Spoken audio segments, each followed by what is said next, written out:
শুরুতেই জানাবো সংবাদ শিরোনাম। হাসিনাকে আবারও ক্ষমতায় বসানোর ষড়যন্ত্র চলছে বললেন রিজভী। জানাবো নির্বাচনের আগে শর্ত দিলেন সমন্বয়ক হাসনাত আব্দুল্লাহ। বিএনপির যুগ্ম মহাসচিব রুহুল কবির রিজভী বলেছেন, বাংলাদেশ একটি স্বাধীন সার্বভৌম দেশ। এটা বিশ্বাস করে না প্রতিবেশী দেশ। যদি বিশ্বাস করত তাহলে তাদের মিডিয়ায় প্রতিদিন এভাবে অপপ্রচার করা হতো না।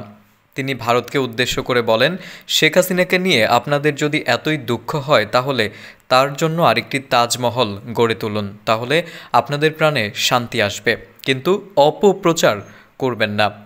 রবিবার বিকেলে লালমনিরহাট সদর উপজেলার বড়বাড়ি শহীদ আবুল কাশেম কলেজ মাঠে চলমান শহীদ জিয়া স্মৃতি ফুটবল টুর্নামেন্টের চতুর্থ দিনের খেলায় প্রধান অতিথি হিসেবে যোগ দিয়ে এসব কথা বলেন রিজভী। তিনি বলেন, পার্শ্ববর্তী দেশে শেখ হাসিনা আশ্রিত, তাদের অনেক দুঃখ। শেখ হাসিনা পালিয়ে গেছে বলে তারা খুবই দুঃখ পেয়েছে। লুটতন্ত্র পাচারতন্ত্রের মধ্যে শেখ হাসিনাকে আবারও কিভাবে ক্ষমতায় বসানো যায় সেই চিন্তা করা হচ্ছে। তিনি আরও বলেন, বিএনপি হচ্ছে আদর্শের দল, উৎপাদনের দল, মানুষের ক্ষুধা নিবারণের দল, আর আওয়ামী লীগ হচ্ছে লুটেরাদের দল, টাকা পাচারকারীদের দল, দুর্বৃত্তদের দল। বাংলাদেশ ব্যাংক, সোনালী ব্যাংক, বেসিক ব্যাংকের টাকা লোপাট হয়ে গেছে। এসব শেখ হাসিনার অবদান। ডক্টর মোহাম্মদ ইউনূসকে উদ্দেশ্য করে রিজভী বলেন, আপনি চোখ কান খোলা রাখুন, প্রতিদিনই ভয়ঙ্কর ভয়ঙ্কর ষড়যন্ত্র হচ্ছে। এদিকে ৫ আগস্ট পর্যন্ত আহত ও নিহতদের সব ঘটনার বিচার না হওয়া পর্যন্ত কোনো নির্বাচন হবে না বলে মন্তব্য করেছেন বৈষম্য বিরোধী ছাত্র আন্দোলনের আহ্বায়ক হাসনাত আব্দুল্লাহ।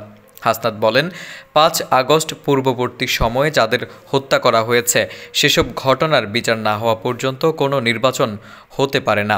শ্বশুরবাড়ি পটুয়াখালী দশমিনায় বেড়াতে গিয়ে রবিবার বেলা ১১টায় ছাত্র আন্দোলনের শহীদ জিহাদের কবর জিয়ারত শেষে এ কথা বলেন তিনি। বিয়ের পর এটি তার প্রথম শ্বশুরবাড়ি বেড়াতে আসা।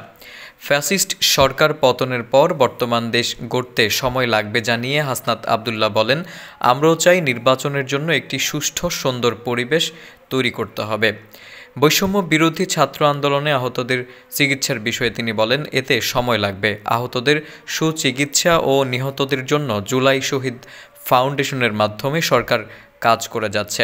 শহীদ জিহাদের একটি ছবি হাতে নিয়ে সেটি নিজের ভেরিফাইড ফেসবুক পেজে শেয়ার করেছেন হাসনাত।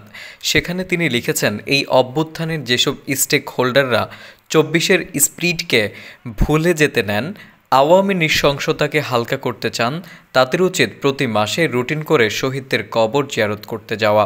যারা হত্যাকারীদের সাথে সমঝোতা করতে চান, স্বার্থান্ব ও দলান্ধ হয়ে এই অভ্যুত্থানের জন্য জন আকাঙ্ক্ষাকে ইনকার করতে চান, প্রতিটি শহীদ পরিবারের ত্যাগের কথা ও শহীদদের বীরত্ব গাথা আমরা বারবার তাদের স্মরণ করিয়ে দেব।